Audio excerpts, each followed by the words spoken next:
the forest where my grandfather's soul was taken. This happened in the early 1980s when I was in my late 20s.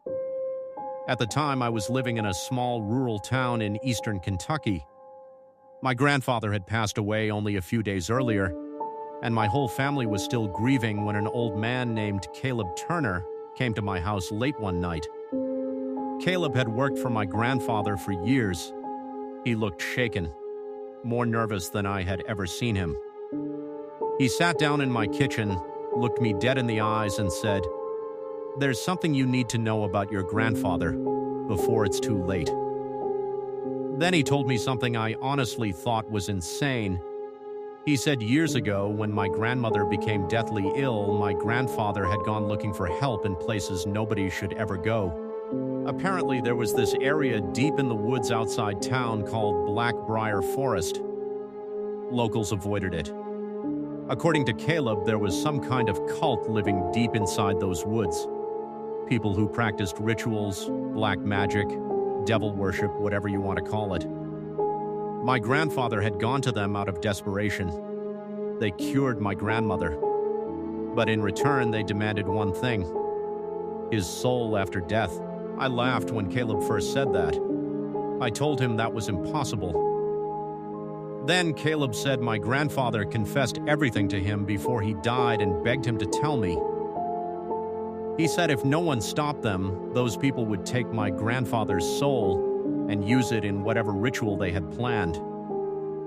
I remember just sitting there in silence, because even though every logical part of me wanted to call him crazy, something in my gut told me he was telling the truth. So the next morning I decided I was going to Blackbriar Forest. It took me almost 6 hours to get there. By the time I reached the area, the sun was already going down. There was a cheap roadside motel near the forest, so I got a room there and planned to go in the next morning. That first night is when things got weird. Around 2 a.m., I woke up to this strange sound coming from outside my motel room. At first, I thought it was an animal. But then I realized it sounded like chewing. Slow, wet chewing, like someone eating with their mouth open. The sound was coming from the balcony outside. I grabbed the lamp by my bed and walked toward the glass door. The second I pulled the curtain back, the chewing stopped. There was nothing there. No one. I stood there for a few seconds, confused. Then I turned around, and something grabbed me by the throat. I don't know how to explain what I saw.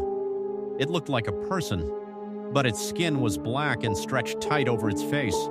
Its hands were covered in what looked like long thorns or bone spikes. It lifted me off the ground with one hand. I couldn't breathe. I was kicking and clawing at it, trying to scream. Then, just as suddenly as it appeared, it let go. Or maybe it got pulled off me. I don't know. All I know is it vanished. And I spent the rest of that night sitting against the wall with a Bible in my hands, waiting for sunrise. The next morning, I stopped at a gas station near the forest and asked the cashier if he knew anything about Blackbriar. The guy immediately got uncomfortable. He said, "People don't go in there, that was it." Wouldn't say another word. Eventually, I found an older man sitting outside a bait shop who was willing to talk. He told me that for decades people had disappeared in those woods. Hunters, teenagers, hikers, never found. He said there was an old story about devil worshippers living in the center of the forest near some abandoned property. He told me if I went in there, I wasn't coming back. I went anyway. The second I stepped into those woods, something felt wrong. It was the middle of the day, but the forest was dark. Way darker than it should have been. It was dead quiet, too. No birds, no wind, nothing. I walked for what felt like hours. At one point, I found an old abandoned train station in the middle of the woods. It made no sense. The tracks were rusted and overgrown. The building looked like it had been abandoned for decades. While I was checking it out, I heard something behind me. I turned and saw this huge black figure standing in the doorway.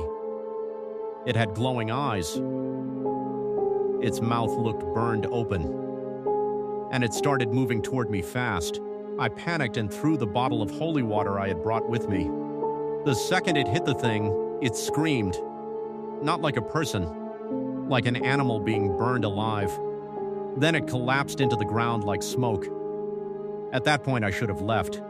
Any sane person would have left. But I kept going. As it got darker, I started hearing drums, very faint at first, then louder and louder. Eventually, I saw light through the trees. I got closer and hid behind a fallen log. There was an old plantation-style house in the middle of a clearing, and in front of it, there were people, at least 15 or 16 of them. They were standing in a circle around what looked like an old stone tomb. Most of them wore masks, animal skulls, bone necklaces. One of them, clearly the leader, was chanting over the tomb. Then two others dragged out an old man, and I recognized him immediately. He was the same man who had warned me outside the bait shop. They accused him of talking. Then they beat him to death right there in front of everyone. I wanted to run. But then the leader pulled out a glass jar, and inside that jar was something glowing. It looked almost like smoke trapped in liquid. And somehow, I knew. That was my grandfather. They had him. I waited until they were distracted. Then I stepped out into the clearing and shouted at them.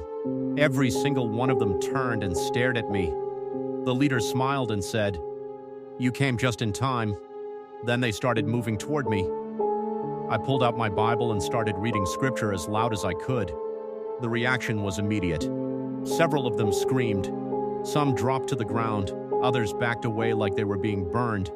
I ran straight at the leader, tackled him, and grabbed the jar.